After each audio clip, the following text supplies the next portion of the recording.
greater exposition what he said to the parties yesterday.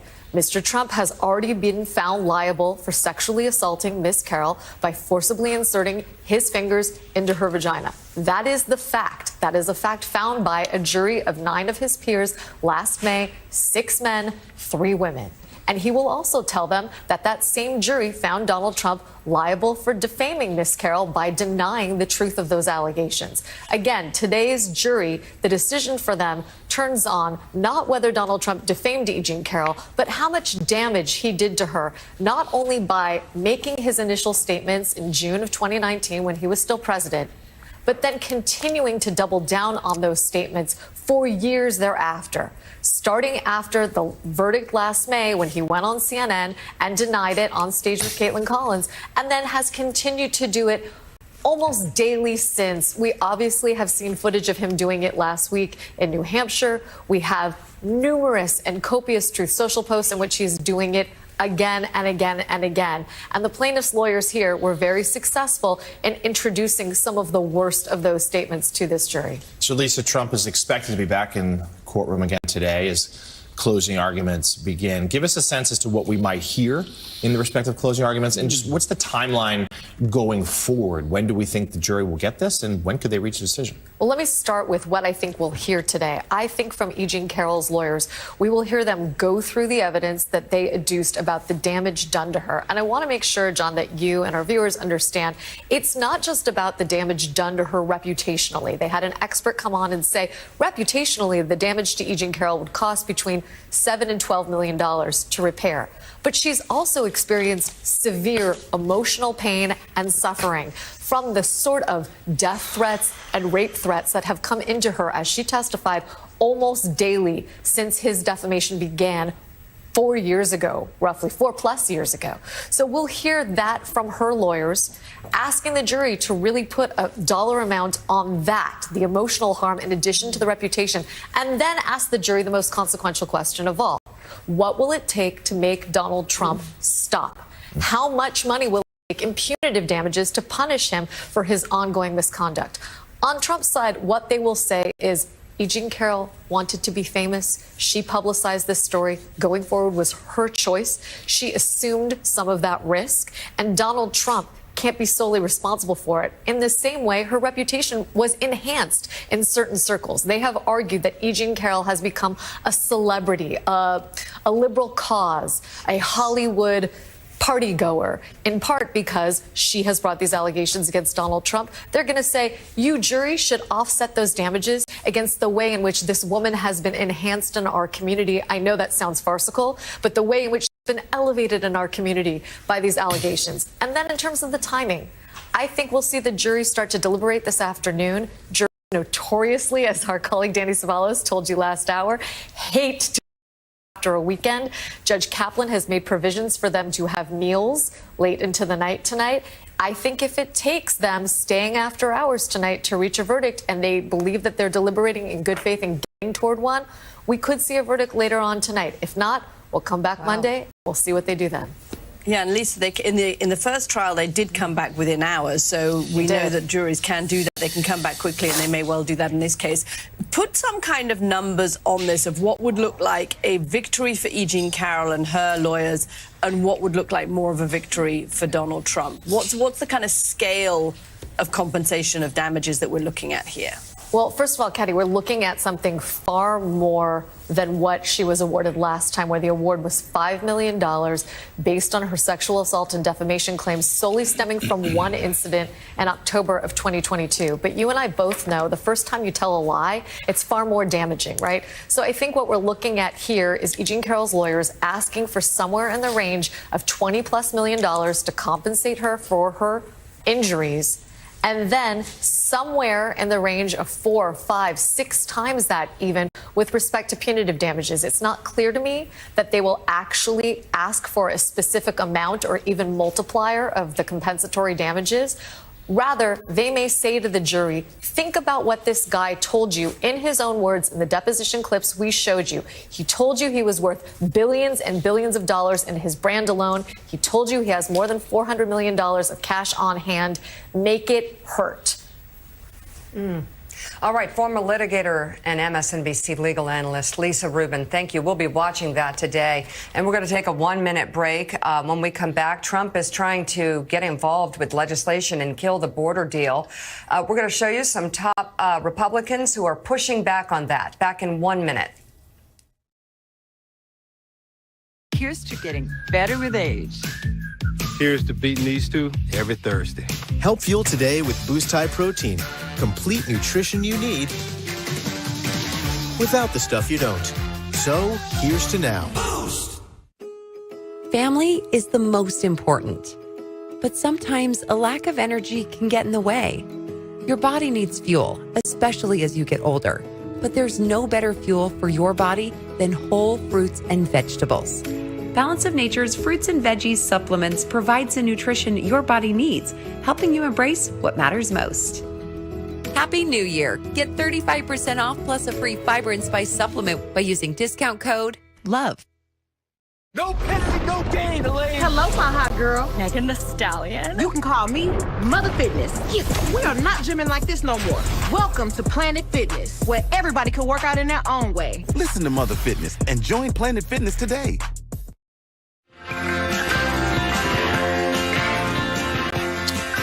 Beautiful look at Washington, D.C. at 6:14 a.m.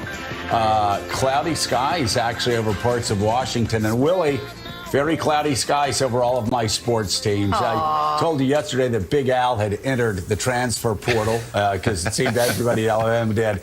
We've done triage, and now players have looked at this coach who was like, I don't know, 35-3 at Washington, and said, maybe we can stay here. But people are like, oh, Joe, like Alabama, the front runner. No, I went 30 years as an Alabama fan, had one national championship before Nick Saban came, right? Liverpool hadn't won the Premier League in 30 years until Jurgen Klopp came. And this morning, John Oliver and a lot of Liverpool fans across the world, Jonathan Lemire, you're one of them, getting the very bad news that, like Nick Saban, Jurgen Klopp is exhausted and he is retiring at the end of the year. Yeah, devastating news here for Liverpool fans. Jurgen Klopp, one of the very best coaches in the world, put out an announcement just a few minutes ago on the team website suggesting that he is burned out, that he just doesn't feel like he can give it his all anymore. He's going to stay through the end of the season, which is a promising year for Liverpool, right? They're at the top of the table right now, in the Premier League. But this is an end of an era. He's a beloved coach. His players love him. He has brought in top talent and improved the team. It is a marvelous team. And he's a great guy and a great coach, but he is moving on. And adding to the list of legends, Nick Saban, Bill Belichick, now Jurgen Klopp, all moving on, coaches across sports and across continents. But a sad day for Liverpool, for sure. So, Joe, you and John Oliver, as I said yesterday, are my points of reference on Liverpool. And John Oliver, a couple of days ago, as we sat in that pub, McHale's on 51st Street, and watched Liverpool, spoke in truly reverential tones about Klopp, the man we're discussing here. So for our viewers, put into perspective who he is. Is he Nick Saban to Alabama fans? Is he Belichick to Patriots fans?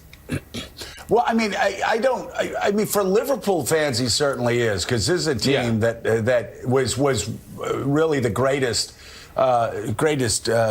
English team ever, and then they went on a just absolute 30-year tear, horrid collapse. Jurgen Klopp came in, built them back to front. It was an extraordinary job.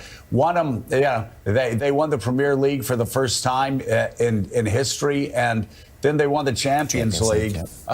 Champions of Europe and other trophies.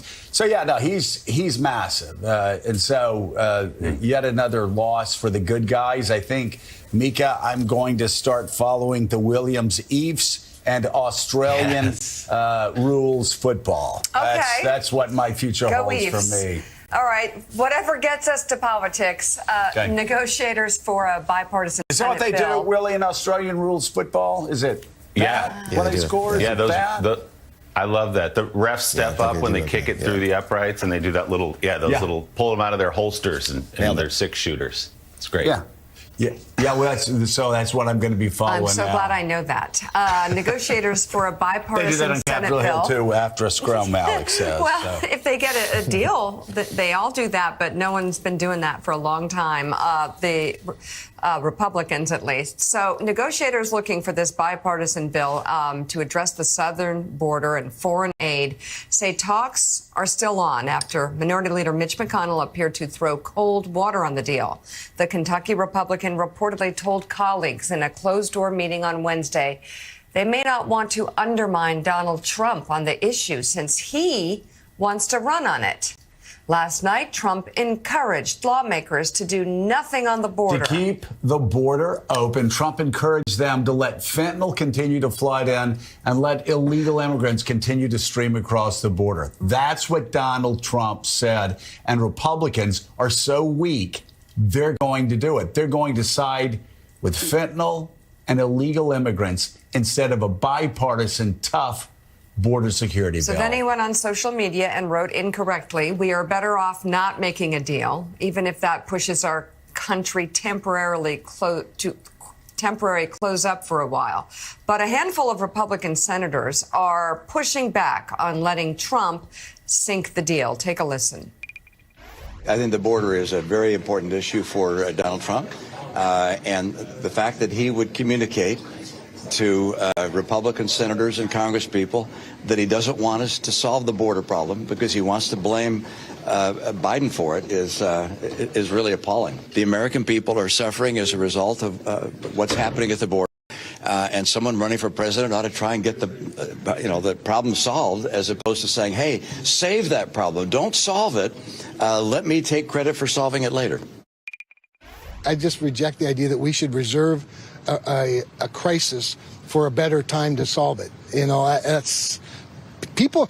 What's interesting to me is there are a lot of angry people out there, and that's why the border crisis is the #1 issue for voters. I don't see how we have a better story to tell when we miss the one opportunity we have to fix it, and we go and say, I would love to have fixed it, but it was election season, so I thought I'd wait.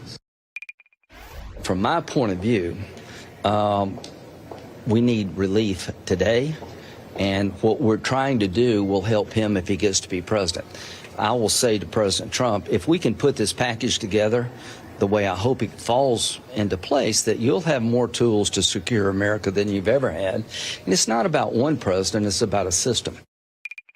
Well, I register my opinion to my colleagues. I've registered it to our leadership that I don't believe we should take this off the table. Certainly not to clear the way for a clean campaign debate season. Let's get something consequential done for the American people. That's how you instill trust in government and in your elected representatives, rather than paying fealty to short-term considerations.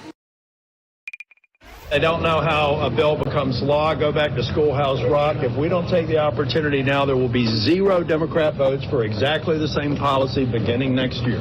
It is immoral for me to think you look the other way because you think this is the linchpin for President Trump to win. I do not want to be a part of history that fails democracy, and that's a failure if we don't find a way to fund Ukraine and Israel. Good for Tom Tillis. It's immoral, and he's right. And it's a failure for Republicans, and it's immoral, he says, for Republicans to fail Ukraine in their fight for freedom and to fail Israel in their fight to defend themselves against terrorists. And, of course, the United States' right to secure its border. We finally have the deal. I've been going to Capitol Hill and asking for the past couple of years, why can't we get a deal done? Republicans saying, well, Democrats want this. Democrats saying, well, Republicans want... they were talking past each other. Now they're talking to each other. And James Lankford, one of the most conservative Republicans on Capitol Hill from Oklahoma, says, this is the best bill we can get. John Thune, one of the most conservative Republicans on Capitol Hill, says, this is the best border security bill we can get. It's the strongest in a generation. They all agree with that, and I agree with Tom Tillis. This is pathetic. But Gene Robinson, you now have Donald Trump, who's admitted in the past 2 weeks that his goals are, #1, and he said this to Lou Dobbs, #1, He wants the economy to crash. He knows it's going well. He wants Joe Biden. He said this. He wants Joe Biden to be Herbert Hoover, managing a depression, which means he wants the stock market to crash. He wants people's retirement funds to burn up. He wants millions of people to lose jobs. That's what he said. I want a depression. I want Biden to be Herbert Hoover. And then the second thing, and the Wall Street Journal talking about it right now, they're passing up a chance to secure the border.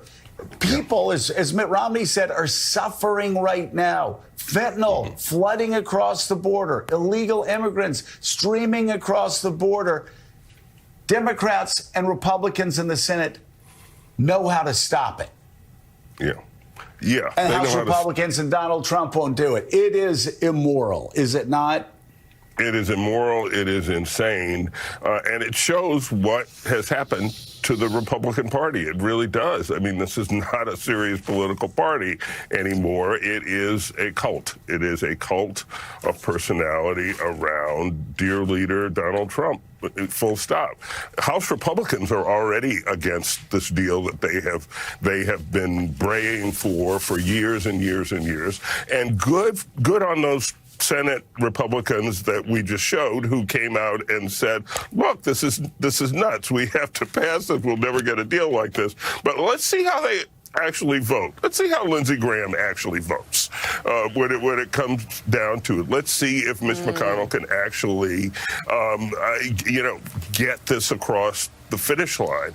We will see. I kind of have my doubts right now, given what Mitch McConnell said on Wednesday about there not being a path forward. And it is such an illustration of why we have to destroy the Republican Party in November in order to save it, really. I mean, because look at what has happened to this party. They are offered a deal that they will never get again, a deal that provides tough border security without the perpetual Democratic demands, and something Democrats really want, is a path to citizenship for the undocumented migrants who are already in the country, for the dreamers. There's nothing about that we know of in this package. They will never get this again.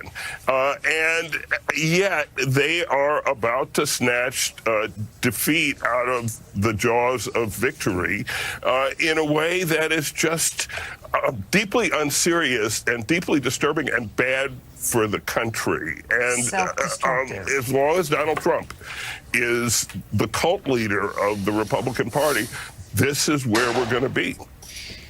Caddy, to Gene's point, it strikes you that this is, for all the T-shirts and the hats and the chants, the opposite of America First. They have a moment and a chance here to put America first, to do something about the border, and they're putting Donald Trump first in this case. But as some of those senators we just heard made very clear, this actually politically shouldn't be that hard. I understand there are moments they don't want to cross Donald Trump on dicey issues because they think their voters will turn on them. Their voters want border security. So Tom Tillis can cross Donald Trump here and vote for border security and not pay a political price for it.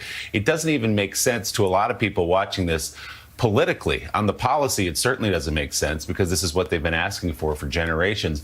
But even politically, this should be an easy one. You can say, this time I disagree with Donald Trump. I think he was a great president, but we're going to fix the border right now, and we've got a chance to do it. Very strange, but I guess not surprising anymore. Except that's not what Donald Trump wants them to do, because he wants them throughout this year to carry on talking about immigration. I mean, he can see the numbers too. If consumer confidence in this country is improving, if interest rates come down and the economy starts to do better, gas prices are now down at about $3 a barrel, $3 a gallon, then some of those economic issues might be off the table. Donald Trump needs another issue on the table. He needs another issue in order to whip up his base into a fury against Joe Biden. And if this is solved by this deal, then potentially the immigration crisis is solved, and that goes away. I mean, you can't blame the American public for only having a 15% approval rating of Congress when it's this blatantly cynical and ineffective. I'm reminded again of something that Bob Gates, the former defense secretary, once said to me: America's three biggest problems are Russia, China, and its own politics. And this is a clear case of America's own politics getting in the way of doing something that would actually help the country. And we're in this kind of unusual situation of Democrats actually wanting border security and Republicans perhaps not so much wanting border security, at least for the course of this political campaign. Even for Donald Trump, this was shamelessly cynical. Just a naked appeal to keep an issue alive politically rather than doing something for the country. We should note, though, Mitch McConnell's comments earlier this week that caused such a stir, where it seemed as if he was giving in on the deal. His team really pushed back against that. In fact, McConnell held another meeting with some of his Republican colleagues yesterday and made it clear he still does want this. He wants the Ukraine deal in exchange for border security. They're saying he was simply acknowledging that Trump was playing a role. He was simply being honest about the quandary he and his party were in. But this was not McConnell himself shifting positions, which I think came as a relief to some Republicans as they started to learn this late last night, that the Senate Minority Leader, though power clearly diminished in recent months, still does want to push this forward. So now the question is whether he can get enough votes. Certainly Tillis, Romney, others have said they want this to happen, that they're putting a responsibility to country over party. But we know the House already stands in opposition, at least a large portion of it does, the Republicans. Will there be enough senators who also make that decision to defy McConnell in favor of Trump? Well, you have McConnell, Todd Young, Tom Tillis, Mitt Romney, Kramer, Langford, Lindsey. If the people that spoke out for it yesterday vote for it in the Senate, you're up to 7 Republicans right there. They need 3 more to get to 60. What I'm sure they're thinking about, but I wonder about House Republicans, because not only does this make the Republican Party look so bad in so many ways, and yet another, like we needed more proof that Trump sort of has this hold on them, but what are our allies and enemies thinking, especially with 2 hot wars going on, that a former president can impact what gets passed in Congress? Well, what it underlines is the fear that people like Richard Haas and David Ignatius have been bringing to this table over the past year, which is when you go overseas, they go, yeah, America's back for now. But what happens when Donald Trump's president? People in Davos have already decided Trump's going to win, which is great news because people in Davos are always wrong. So great news that Trump may not win, but don't tell that to our allies across the world, because right now that's what they fear. Let's bring in right now columnist, associate editor for the Washington Post, David Ignatius. David, I would like to feel free to comment on what we were just talking about, our allies and enemies expecting a Trump return, even though it's not going to happen, in my opinion. But I want to read you from the lead editorial of the Wall Street Journal. It's GOP border reckoning. And this is what the editors write. Then there's Ukraine, the U.S. friend in Europe now running out of ammunition to fight Vladimir Putin. The political alternatives are worse to what Mr. Trump is going to do. They fear a few voices these days are willing to stand up and say so because they fear Mr. Trump will trash them for it. A border Ukraine deal offers some cover for a hard Ukraine vote and a political and policy victory to tout at home. The House, do Republicans want to sponsor the 2024 equivalent of Saigon 1975? What a line.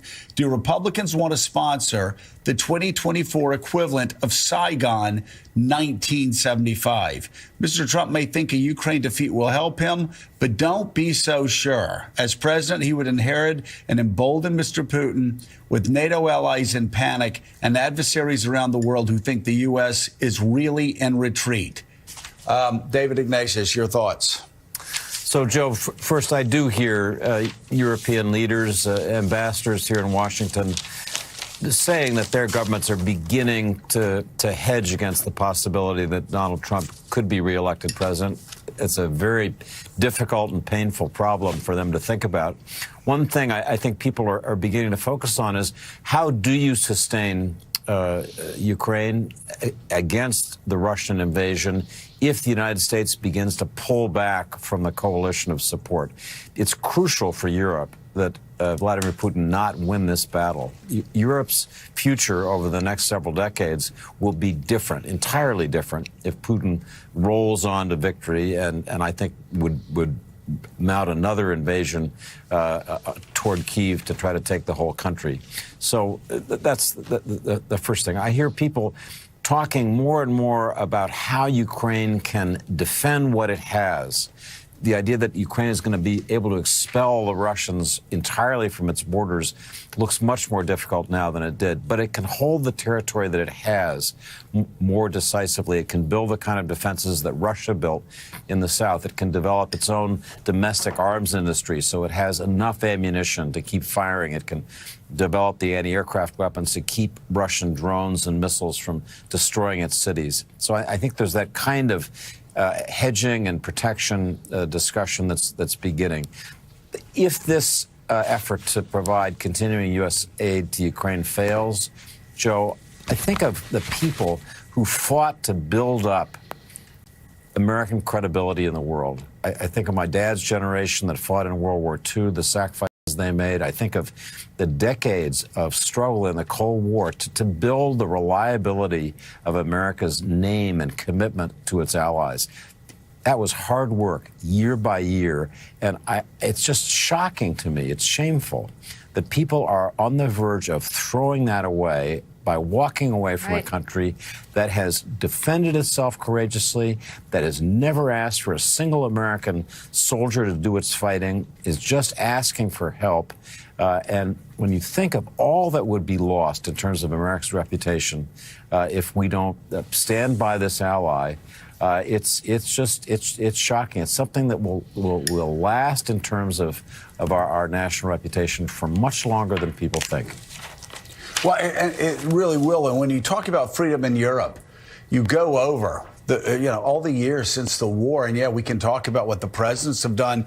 But as David said, so many people have fought for this and given their entire lives to a Europe that is free of Russian tyranny. And, you go back to Dean Acheson, go back to General Marshall. You can move forward to, cold warriors like your father, Colin Powell, Madeleine Albright, Secretary Gates. Again, people who have lived their entire lives for a free Europe, a free West, an expanded NATO that can protect countries like Ukraine from Russian aggression. And House Republicans agree with what I'm saying. House Democrats agree with what I'm saying. The White House agrees with what I'm saying. But Donald Trump and Mike Johnson, who's voted pro-Putin on every single Ukraine bill, voted to kill funding to defend against a Russian invasion, is now killing this bill. The Wall Street Journal editorial page has it right. You are looking right there, not Chairman McCall, because he's fought like hell for Ukraine. But you're looking right there at a speaker who is going to be responsible for a Saigon-like collapse of Ukraine. If other party members don't save him from himself. And to David's point, I mean, this is the big accomplishment of the decade for our partners and allies in Europe, for peace in Europe, and to just stop now. And we knew it would get hard. Everyone talked about, especially in the beginning months of this war, that it was not going to be easy, quick. It was going to take a long time. I mean, who would have guessed it would have come from the party of Reagan? Well, and David, we also have in the Middle East, we have Bill Burns, the president's closer, going in, trying to make a deal between Israel and Hamas. For hostages. Or actually Qatar. When it comes to hostages. What's going on there? So, Joe, I'm glad you used the term President Biden's closer to describe Bill Burns, the man who titled his own memoir The Back Channel, because he is the master of the back channel. He has been dispatched by President Biden to negotiate with Egypt and Qatar, which are the two emissaries on behalf of Hamas, and with Israel, to try to see if there can be a new deal to free in stages the 136 remaining hostages held by Hamas in Gaza. It's a lot of people. They've got the details of how this would work pretty much preset. There'd be an initial release of 10 women and children who were supposed to go out in the last deal that fell apart at the beginning of December.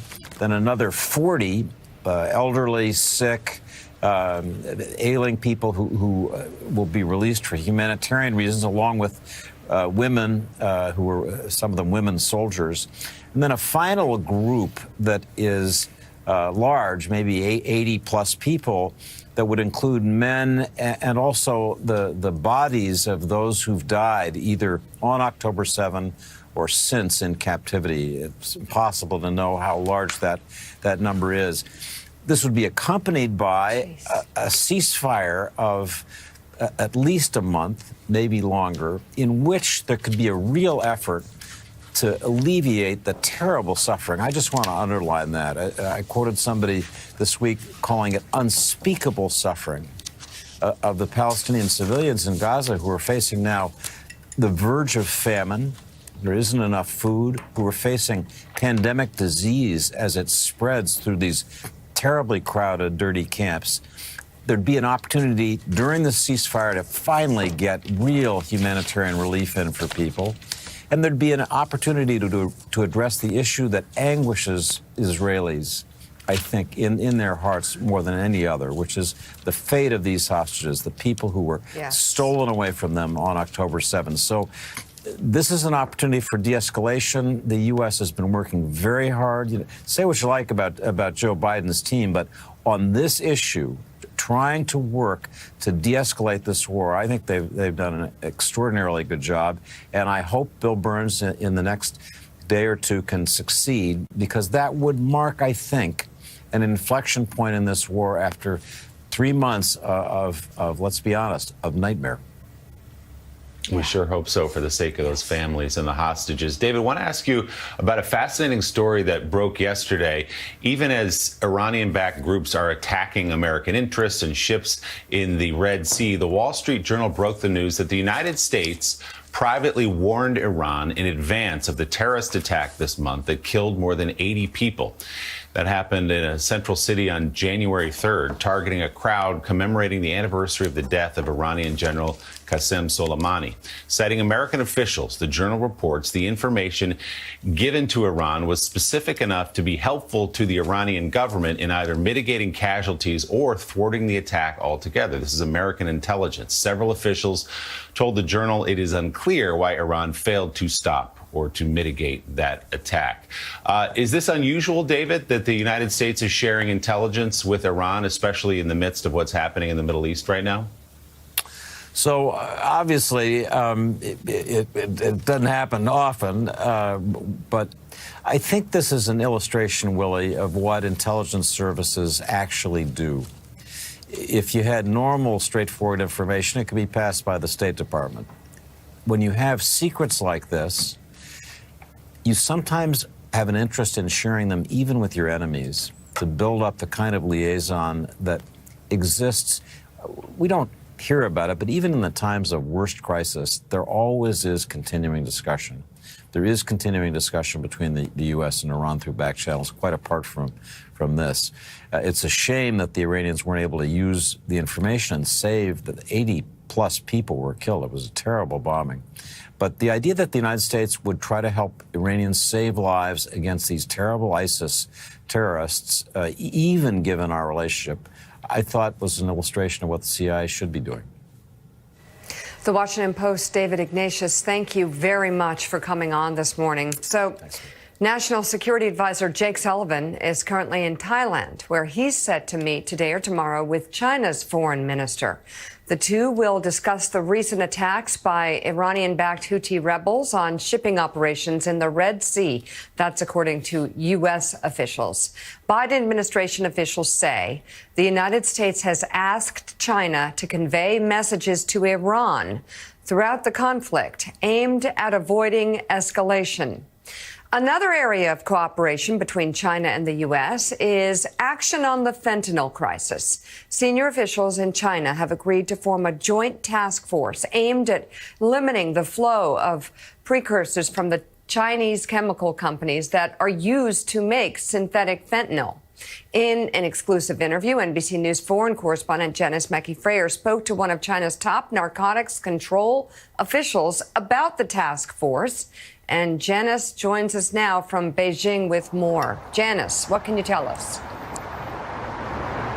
Mika, the U.S. has long criticized Chinese authorities for not doing enough to crack down on chemical supply chains here. The flow of certain chemical precursors that are used in everyday things in industry and agriculture, but also used to produce the illicit fentanyl that's killing more Americans than any time in history. China's position has long been this is a demand problem and that global supply chains are too complex to control. This meeting that's set to happen here in Beijing next week marks a significant step. This is the first direct collaboration at such a high level on this issue in years. U.S. officials from Homeland Security, the DEA, they are traveling to China for the launch of what Chinese officials describe as a joint task force. I sat down with Yu Haibin. He is the Deputy Director General of the Narcotics Control Bureau for China's Ministry of Public Security. And I asked him what we can expect from China and whether they will go after Chinese companies and individuals that have already been indicted by the U.S.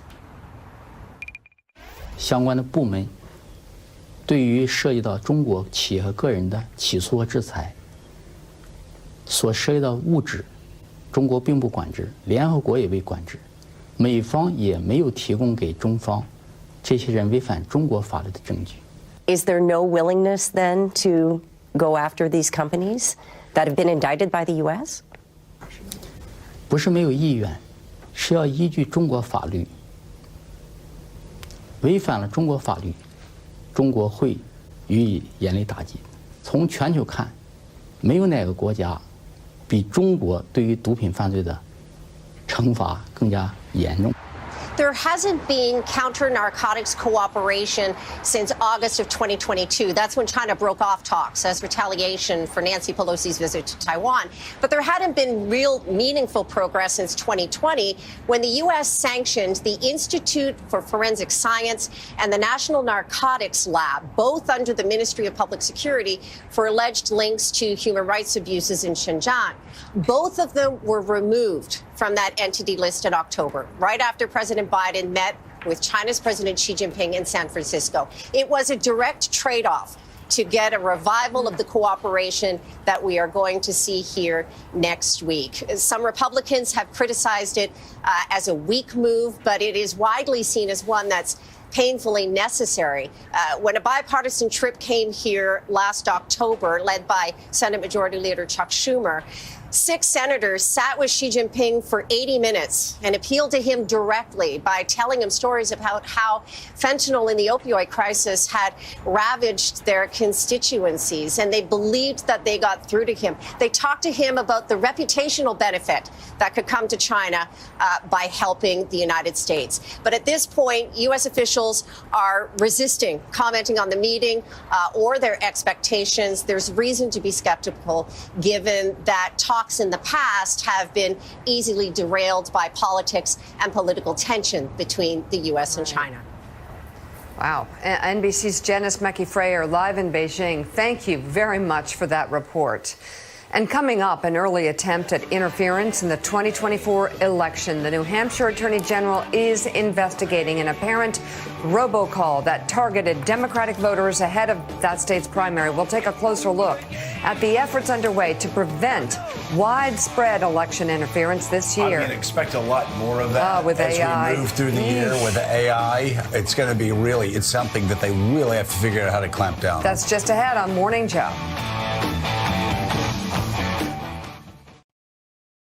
It's time for news about the news. Sling TV has the same news programming you love, starting at $40 a month. It's the same news programming you love, starting at $40 a month. That's what I just said. Right.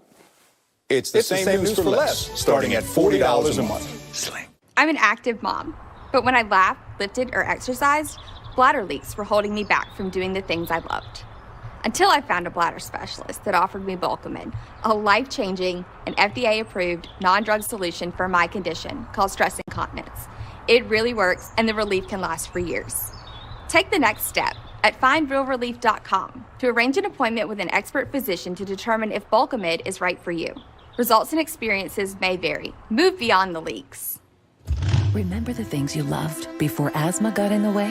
Fasenra is an add-on treatment for asthma driven by eosinophils. It's designed to target and remove them and helps prevent asthma attacks. Fasenra is not for sudden breathing problems or